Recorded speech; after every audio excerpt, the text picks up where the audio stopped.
Hey guys, this is Luke with Elite Welding Academy. Today we're going to be talking about the X-Block. This is a continuation from our last video. You can check that out up here. Here at Elite Welding Academy, after we complete that section, we move on to the X-Block. The purpose of the X-Block is to simulate every T-joint in every position possible. Just like in our last video, the first thing we need to do is prep our base metal, get all that mill scale off, get it clean and shiny, just like this piece.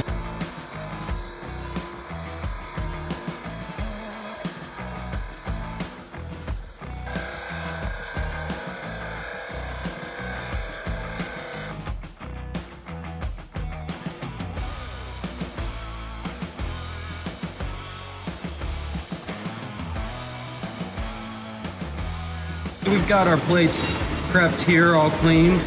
We're gonna get them fit up so that we can put our X-Block together. When I fit up the X-Block, I'll pull the plates to the edge here, line them up as best as I can. Now that I got them to the edge of the table, I'm gonna place my hand right here, make sure those edges are lined up, and just give a good little tack right here on the side. Now just spin it around. Get these fit up. You might have to squeeze it a little bit. And get them one little tap right there.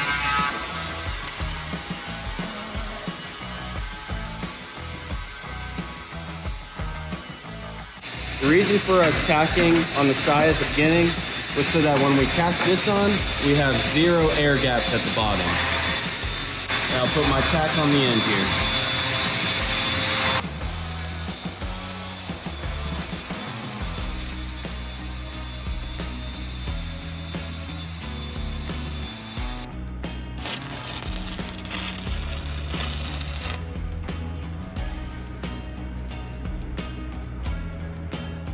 This one I just like to hold in place.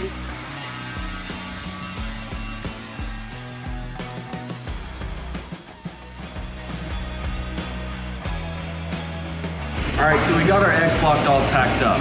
But before we start putting 70-18 on here, we need to run a 6-10 pass on the middle of each T-joint here, just so then when we start putting some real heat on here, it doesn't want to warp on us. This, we're gonna do it all in the flat position, and I'm running about 75 to 85 amps.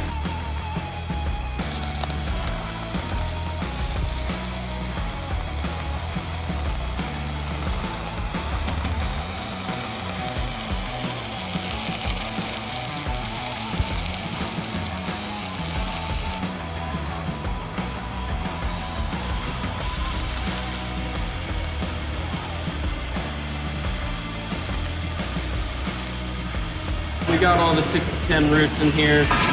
We're gonna go ahead and take the wire wheel, clean all the slag out, and then we'll be ready to run some 70-18.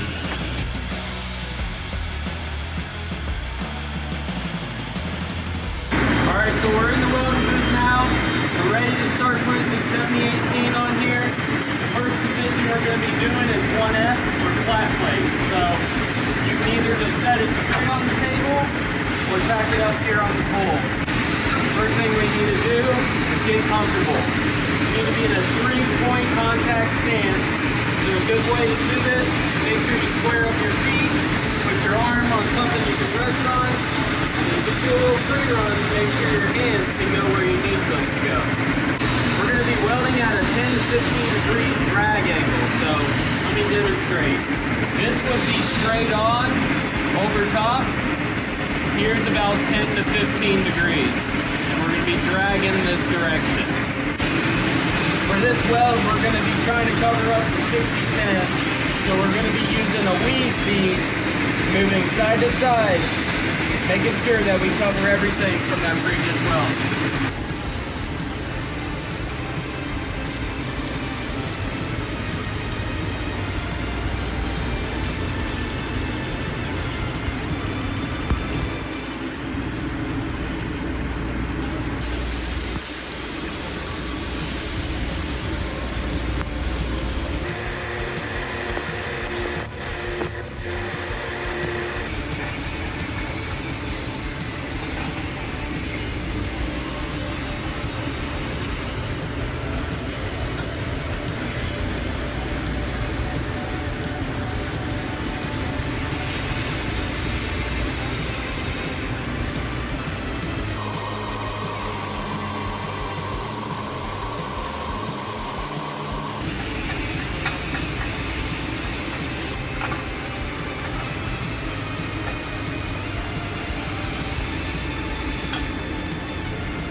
our first bead's done. Now on our second pass, we're actually going to do 2 passes. We're going to use the toe lines from our first pass as the center point for our next run. We're going to have the first one at an angle about here, running on this toe line, and then the next one at an angle about here for the second pass. In the end, we want both of them to be kind of bumped up with each other, covering up that first pass.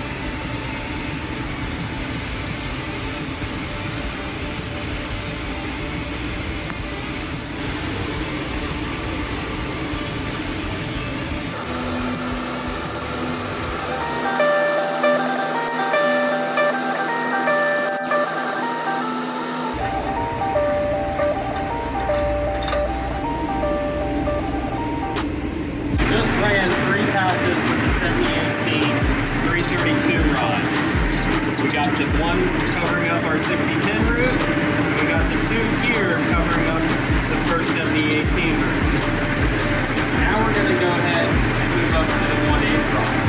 If you haven't gotten past this point yet, then fill this out with 332 until you're ready to jump up to the bigger rod. So you can see the difference in the rod size right there. When we run this 1/8 inch rod, it's twice the size of this one. So we're going to have to turn up our heat so that this runs efficiently. 115 to 120 should be enough for this rod.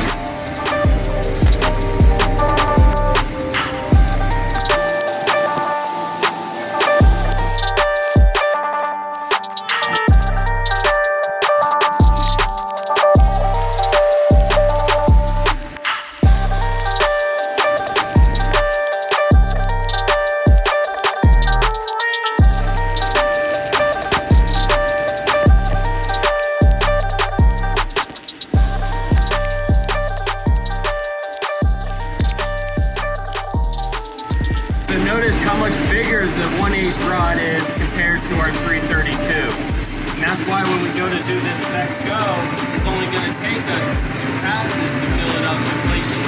By the time you're done, you want to have something that looks like this. Straight toe lines and consistent width.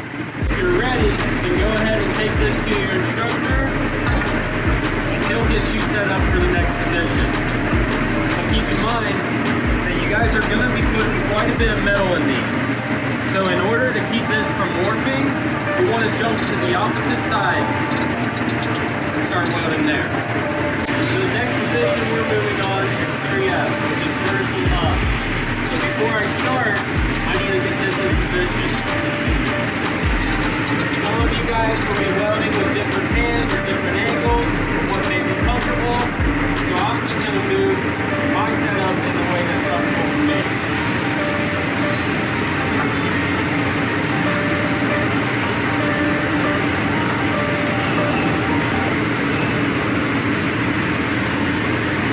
So my last weld was on this side. My new one is going to be on this side. So I'm going to go ahead and get it into position. I like to have the next section of my weld hanging off so that the pipe doesn't get in the way of my starts. Now we're ready to put a little tack on it.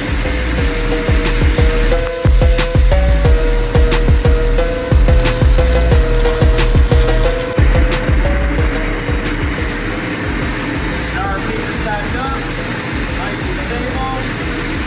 We're ready to run some vertical 7018. Just like the last one, we're going to start out with 332 7018.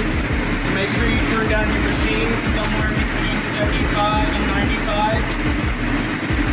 And the pattern we're going to be using on this is zigzag from left to right, just bouncing off of each side of the base plate. We're going to weld with a slight angle. This one's called a push angle, so we're going to go ahead and put this in our stinger, and when we weld, rather than being straight on, we're going to be cocked back just ever so slightly.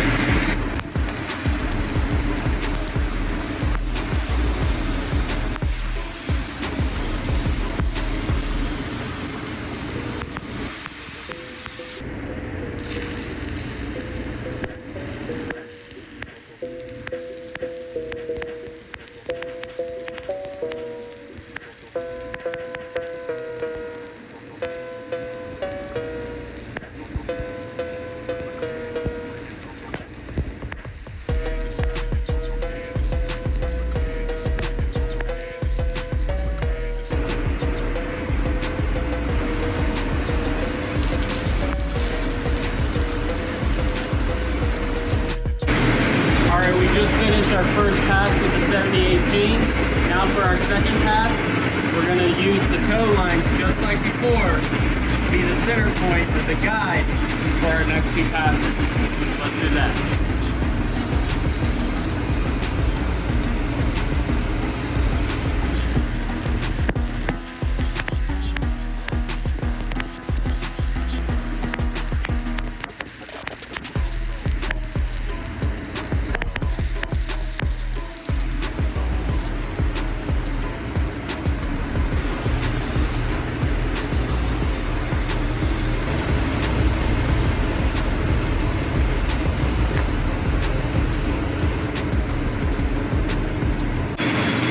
Alright, so we just finished the 332 vertical up.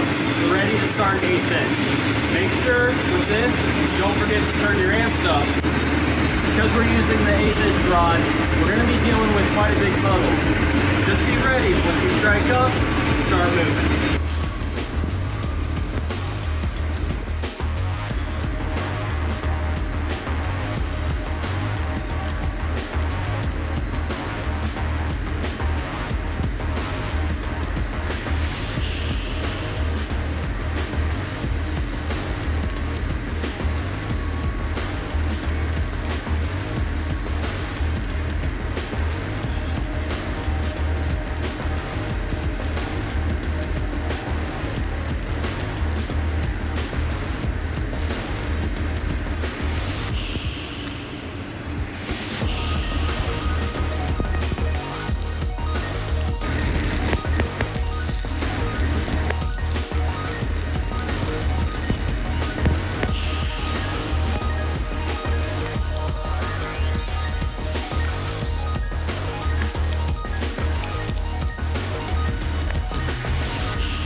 Covered it with 8th inch rod.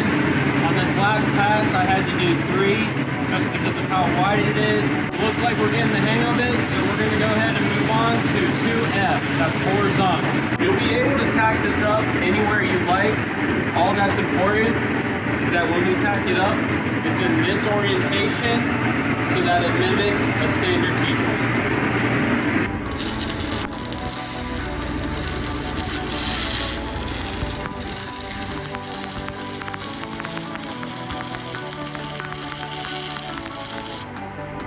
Alright, so for this first pass, we're going to be doing a weave. We like to call it a W because we'll pause at the top, swoop down to make contact with the bottom, and work our way back up to the top where we pause again. So I'd like to take a moment and talk about the notches on your stinger. What these notches are for are so that you can mount your rod in any angle necessary. So for this weld, this downward 45-degree angle helps me to keep a perfect angle on that rod as I move across.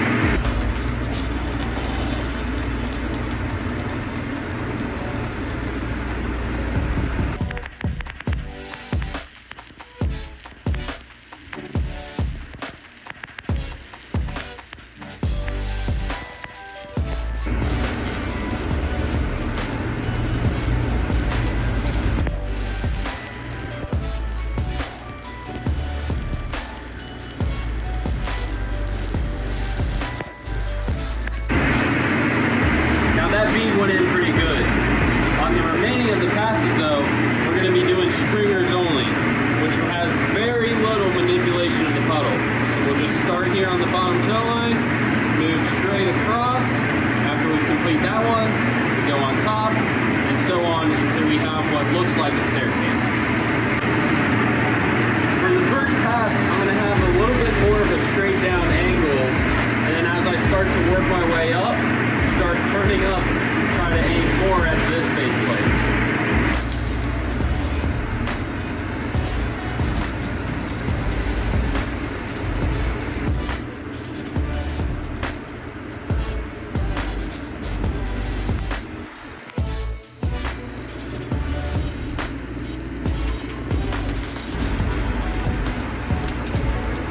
Here you can see that staircase formation I was talking about earlier. As a student, we just want you to keep repeating that and filling it all the way out. this looks like when I run 1/8" rod and how big that puddle gets.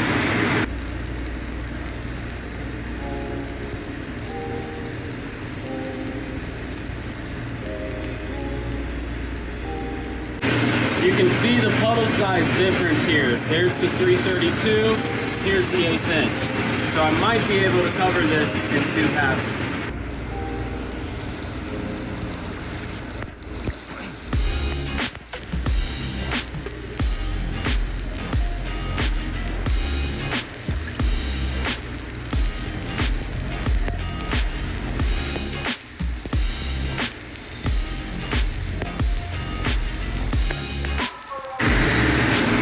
Horizontal done. Now it's time for the fun part, overhead. So we just finished up 2F. Now we're moving to 4F. If you guys notice, this is tacked up in the same orientation as the previous one, just on the bottom half of the pipe. What we're going to be doing is a slight weave pattern for our first pass through here, and then coming back through, building that staircase just like the last one. The only difference with this weld versus the last one is our rod angle. Rather than having a 45-degree down angle, we will have a 45-degree up angle. This should help us fight the gravity that we're going to be facing.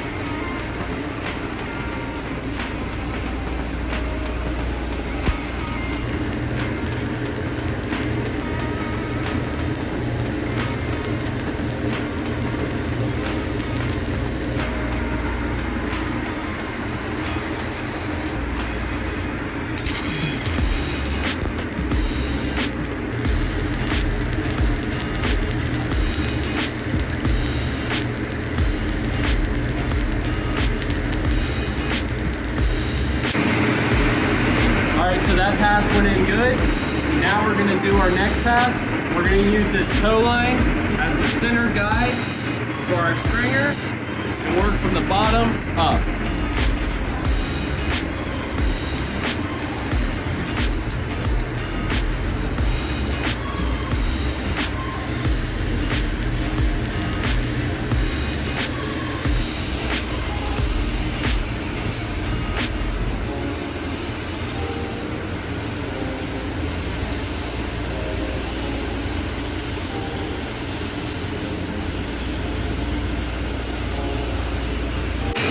So now I'm about to start on that top stringer. All I'm going to do is tilt this back a little bit further than before so I can get up in there.